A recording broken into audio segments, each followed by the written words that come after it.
It is insane. They were getting sick of her. Sky teammates reportedly celebrate Angel Reese's departure. There's never been a team at Maryland, at LSU, and the Chicago Sky where she didn't have some sort of locker room problem with her teammates. People don't enjoy playing with her. This Angel Reese article, published by Yahoo Sports, didn't hold back one bit. She can barely make a layup. It starts like a normal basketball headline, just another viral clip floating across social media. But within minutes, it turns into something completely different. A former teammate's comments begin circulating online. And suddenly, fans aren't just watching highlights anymore. They're dissecting every word like it holds a hidden truth nobody noticed before. The clip itself is short, maybe a few seconds. But the reaction? Massive. Because in it, there are phrases that instantly trigger debate across X, TikTok, and sports forums. Words like pressure, tension, and energy shift get repeated over and over again in captions and reposts. And just like that, the internet does what it always does. It fills in the blanks.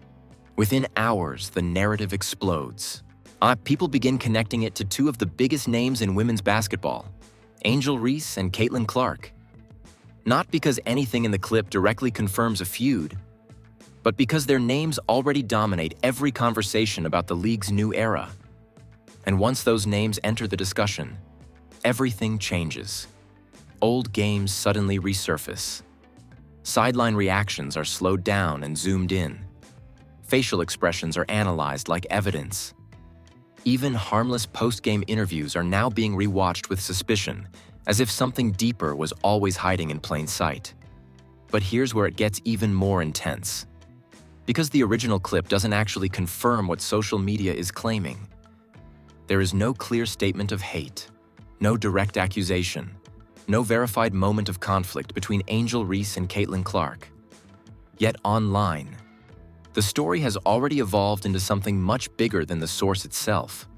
People aren't just discussing basketball anymore. They're debating personalities, locker room energy, team dynamics, and invisible tensions that may or may not even exist.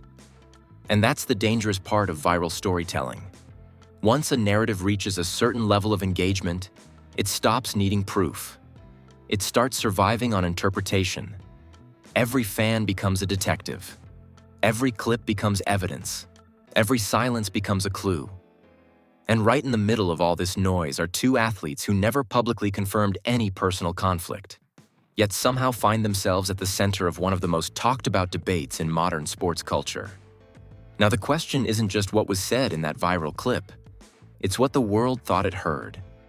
To really understand why this story has taken over the internet, you have to go back before the controversy, before the clips, before the edits, and before social media turned everything into a debate.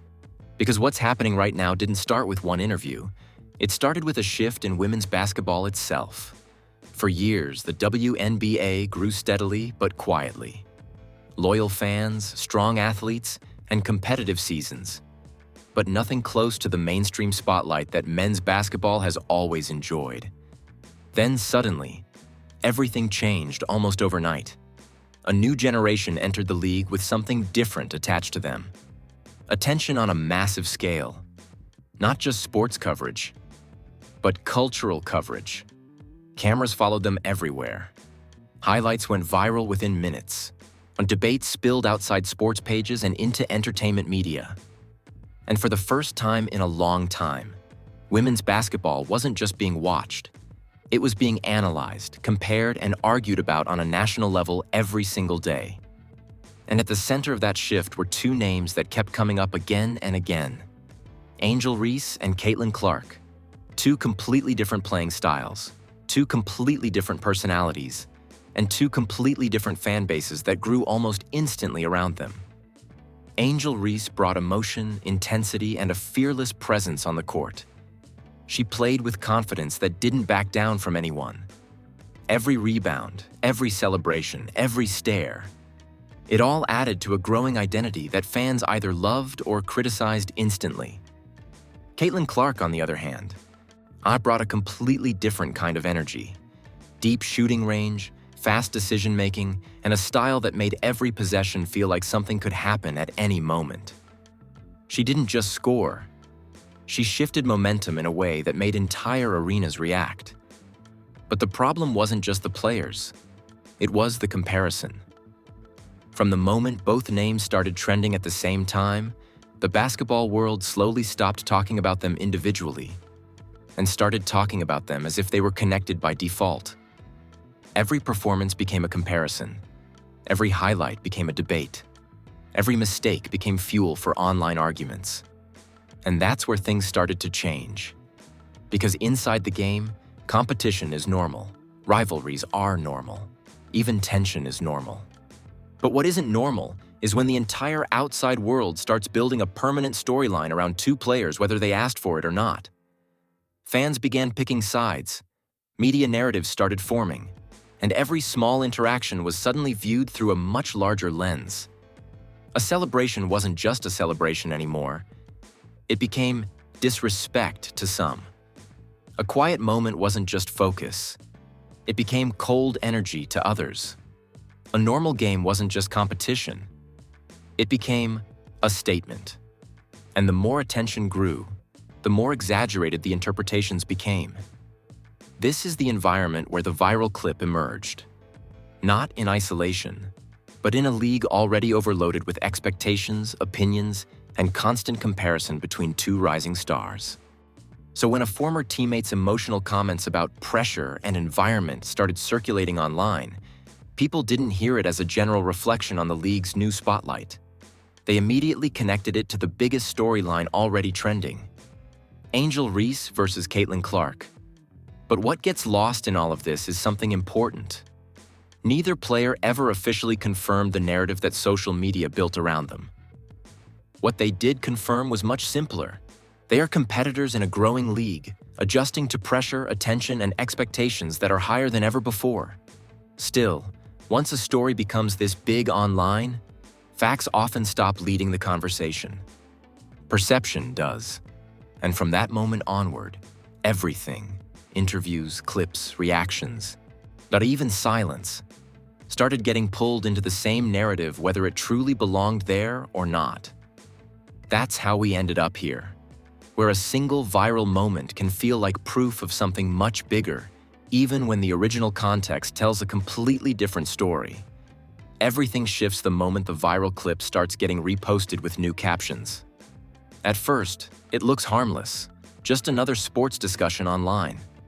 But within hours, the framing changes completely. Now it's not a teammate talking about pressure anymore. It becomes a teammate exposing behind-the-scenes tension. That one change in wording is enough to reshape the entire narrative. Because once something is labeled as exposed, people stop questioning whether it's interpretation or fact. They start assuming there's something hidden that's finally being revealed. And that's exactly what happens here. The clip spreads across platforms with edited captions, bold thumbnails, and emotionally charged summaries. Some posts say it's about locker room division. Others claim it's about rivalry energy between two star players. A few even push it further, suggesting personal dislike at the highest level of competition. But if you slow down and actually listen to what's being said in the original clip, something important becomes clear. There is no direct mention of Angel Reese or Caitlin Clark in any confirmed specific or personal conflict. What exists instead is a broader discussion about pressure, the kind that comes when a league suddenly explodes in popularity and every interaction becomes public property. Still, that nuance doesn't survive online, because the internet doesn't wait for context. Often it reacts to emotion, and the emotion here is strong. Fans begin revisiting old footage from the season, not just highlights, but full possessions, defensive reactions, missed shots, bench moments. Everything starts being analyzed like it's part of a hidden storyline. One clip shows a brief sideline exchange, and suddenly it's labeled cold energy. Another shows a missed defensive rotation and gets reposted as proof of disconnect. A post-game interview where a player speaks calmly about competition gets reframed as subtle shade. And slowly, a pattern begins forming. Not necessarily in reality, but in perception. That's the first twist. The story everyone thinks they're watching is not fully coming from what was actually said. It's coming from how people are interpreting silence, emotion, and isolated moments. Meanwhile, inside the actual basketball environment, the reality is much less dramatic and much more familiar to professional sports. High-pressure games, media attention, rookie expectations, constant comparison between two standout players in the same draft conversation. This is not unusual in sports history. It happens in every generation when new stars enter at the same time. But what makes this case different is the scale of attention. Every game is broadcast. Every reaction is clipped. Every quote is dissected. So even normal competitive intensity starts to look like something deeper. And that's where the second layer of conflict begins to form. Because now, it's not just fans creating the narrative. Media commentary starts picking it up. Sports talk shows begin framing discussions around league dynamics and player relationships. Analysts carefully choose words like energy shift, competitive tension, and team chemistry challenges, which sound neutral on the surface but get interpreted in the most extreme way online. Once those phrases enter the ecosystem, they become fuel. And the fire spreads again. Old interviews from players across the league get resurfaced, where they talk generally about pressure in a growing league. But those clips get re-edited and attached to this specific storyline, even when they were never about it. That's when the narrative crosses a line, because now it's no longer about one viral clip. It becomes a full reinterpretation of an entire season. And in that reinterpretation, Angel Reese and Caitlin Clark are placed at the center of a story neither of them officially authored. But the internet has already decided the structure of that story. And once that happens, even silence starts to look suspicious to viewers who are already emotionally invested. Then comes the real turning point. A wave of posts begins claiming that teammates or insiders are finally speaking out. These posts don't always include verified sources, but they don't need them. Because by now, the audience is already primed to believe there's more beneath the surface. And that's what makes this phase dangerous for accuracy. Because the story stops being about what is true and becomes about what feels true. And what feels true in a high-traffic viral environment often spreads faster than anything else. At this point, even neutral observers begin getting pulled into the debate. Some argue that the league's new spotlight is creating unnecessary pressure narratives. Others insist that competitive tension is being misread as personal conflict. But the conversation itself has already moved past control. Because once a rivalry narrative takes hold online, it doesn't stay static. It evolves with every repost, every comment, and every reaction video. And the biggest twist of all is still ahead. Because the more the internet tries to find clear evidence of personal conflict, the more it keeps running into the same problem. There is no confirmed direct feud to anchor the entire narrative. Only interpretation layered on top of interpretation. But by the time that realization starts spreading, the story has already become bigger than the facts that started it. By the time this story reaches its peak online, it's no longer about one clip anymore. It has turned into a full-blown narrative ecosystem. Every platform is feeding it in a different way. TikTok edits turn brief comments into emotional confessions. X threads break down patterns across multiple games. YouTube breakdowns stretch single moments into long-form theories. And Instagram Reels package it all into fast, dramatic summaries that leave no space for context. And that's where escalation begins. Because once enough versions of the same idea exist, people stop asking where it came from and start asking how it could all be wrong if so many people are saying it. That's how perception strengthens itself. Now, the original clip that started everything is almost unrecognizable. It gets slowed down, recaptioned, and placed over highlight reels of games involving Angel Reese and Caitlin Clark.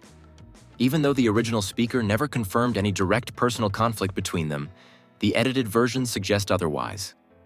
And the audience watching these edits often doesn't go back to check the source. They just absorb the feeling. A feeling that something bigger must have been happening behind the scenes. That's the shocking reveal phase of viral storytelling. Not a single moment of truth, but a collective buildup of interpretation. But then, something important starts happening beneath the surface. As the narrative grows louder online, actual analysts and closer observers of the league begin pushing back, not aggressively, but carefully. They point out something simple but crucial.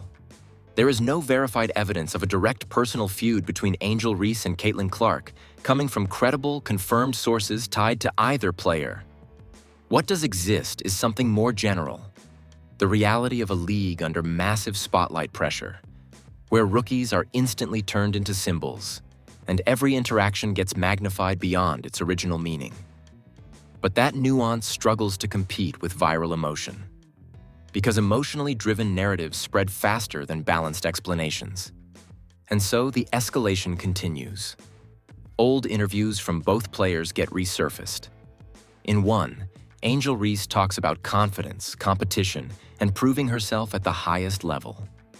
In another, Caitlin Clark discusses focus, pressure, and adjusting to professional expectations. Neither interview mentions personal hostility toward the other, but in the current narrative environment, both are interpreted through a competitive rivalry lens that wasn't originally explicit. That's when the reveal becomes something else entirely. Not a confirmed fact, but a reinforced perception. Then comes another wave of content claiming insider reactions and locker room perspectives.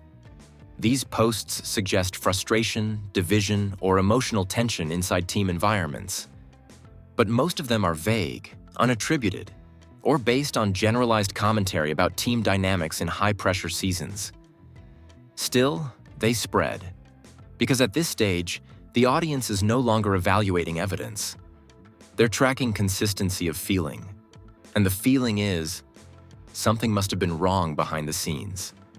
But here's the twist that most viral breakdowns don't highlight clearly enough. Even in all this noise, there is still no direct confirmed statement from either Angel Reese or Caitlin Clark endorsing the idea of personal hatred or internal conflict between them. What exists instead is competitive energy, the kind that naturally comes when two highly visible players enter the league at the same time, under unprecedented attention. But competitive energy doesn't trend well online.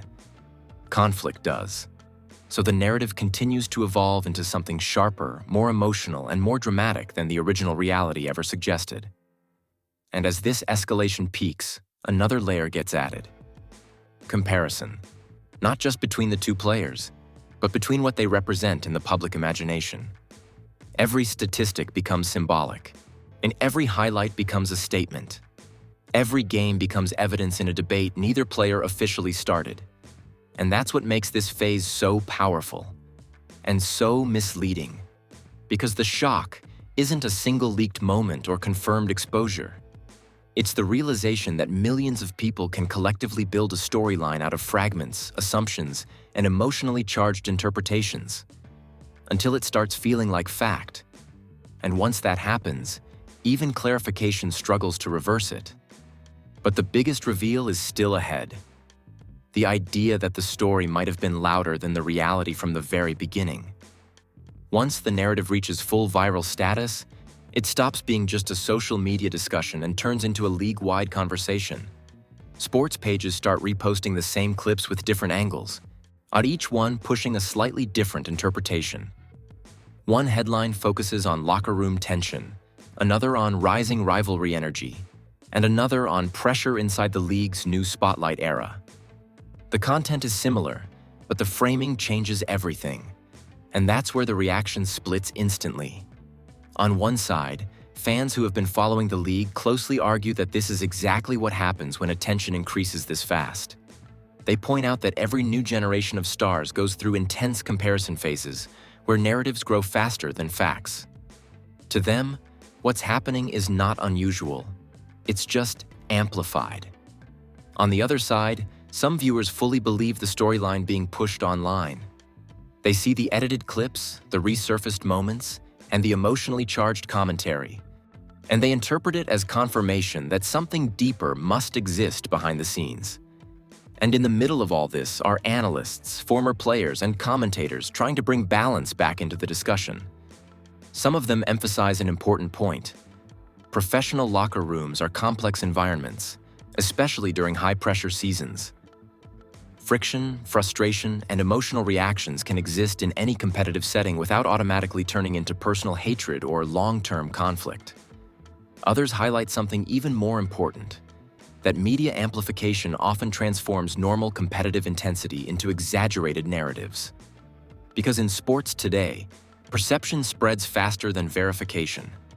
Meanwhile, mainstream coverage begins to pick up the story more cautiously. Instead of making bold claims, yet many outlets frame it as online speculation or fan-driven interpretation of viral clips. That shift is subtle but significant because it signals a gap between viral storytelling and verified reporting. But by the time that clarification enters the conversation, the internet narrative is already too strong to fully reset. Fans continue breaking down old games. Reaction videos multiply. Commentary channels build timelines of what really happened, even when those timelines are based on interpretation rather than confirmed events. And through all of this, Angel Reese and Caitlin Clark remain at the center of the conversation. Not because of any direct confirmed feud, but because they are the two most visible figures in the entire discussion. That visibility becomes its own force. In every statement they make in interviews gets pulled into the narrative. Every performance gets analyzed under the same lens. Every moment is interpreted as part of a larger story, whether intended or not. But something interesting happens in official interviews from both players over time. When asked about competition, they consistently redirect focus back to basketball, emphasizing improvement, learning, and the reality of adjusting to the professional level. There are acknowledgments of pressure, expectations, and challenges, but no verified public confirmation of personal hostility between them. That contrast becomes important when compared to the online narrative, which continues to escalate in intensity. Because while the internet builds drama, the official messaging remains grounded in competition rather than conflict. Still, the gap between those two versions of the story only fuels more debate. Some viewers trust the viral interpretation because it feels more emotional and dramatic. Others trust the official tone because it avoids escalation and focuses on professionalism. And neither side fully convinces the other. That's why the reaction doesn't settle. Instead, it expands. More commentary, more analysis, more breakdowns of past games, interviews, and interactions, all filtered through the same evolving narrative. And at this point, the story is no longer just about two players. It has become a reflection of how modern sports media works, where attention, interpretation, and repetition can turn fragmented moments into a fully formed public debate. But even with all the analysis, one key question remains unresolved in the public conversation. How much of what people believe comes from what actually happened? And how much comes from how it was framed? At this point in the story, something subtle starts to change. The conversation doesn't get louder. It gets more uncertain. Because the deeper people dig into the viral claims, the more they run into a strange contradiction. The narrative feels extremely detailed online, but becomes much less concrete when traced back to original verified sources. And that's where the final twist begins to take shape. The clips that sparked everything are still real, but the interpretation attached to them keeps shifting depending on who is sharing them. One version frames it as hidden tension. Another calls it locker room divide. Another turns it into a direct personal rivalry. But when those versions are stripped away and the original context is re-examined, the foundation looks very different. What remains consistent is not confirmed conflict, but constant attention, pressure, and comparison surrounding two of the most visible players in the league's modern era. And that distinction matters more than anything else in this entire story. Because pressure is real. Scrutiny is real. Media amplification is real. But the jump from pressure to personal hatred is where interpretation takes over fact. Still, by the time that realization spreads, the narrative has already taken on a life of its own. Fans continue debating old footage as if it contains hidden answers. A commentary continues analyzing body language as if it confirms intent. And social media continues recycling the same clips with new emotional framing every day. But behind all of that noise, both Angel Reese and Caitlin Clark continue their careers in the most grounded way possible, through performance, adjustment, and competition at the highest level. No confirmed public feud, no verified statement of personal animosity, no documented internal dispute directly tied to the individuals being discussed in the viral claims. And yet, the story still feels alive to millions of people. That's the final contradiction, because in today's media environment, stories don't always survive because they are confirmed. They survive because they are shared, reinterpreted, and emotionally reinforced over time.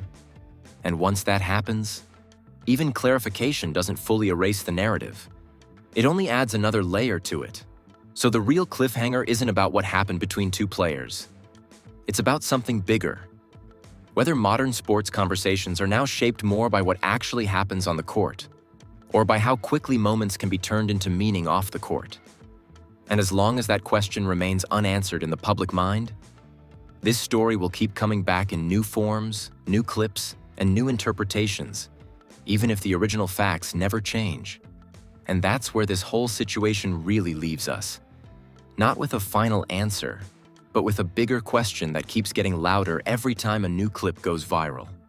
Because at the end of the day, what you've just seen isn't just about two players or one season. It's about how fast narratives can grow, evolve, and completely reshape the way people see a story in sports. And now I want to hear from you. Do you think the internet is overreacting and turning normal competition into drama that never actually existed? Or do you believe there's always something deeper behind what we see on the surface in professional sports? Drop your thoughts in the comments, because this debate isn't slowing down anytime soon. And if you watched all the way to the end, you already know how this channel works. We don't just stop at headlines. We break down what's behind them. So make sure you like, share, and subscribe if you want more deep dive breakdowns like this. And right now, as another video is already on your screen. And trust me, it goes even deeper into the stories everyone's talking about, but nobody fully explains.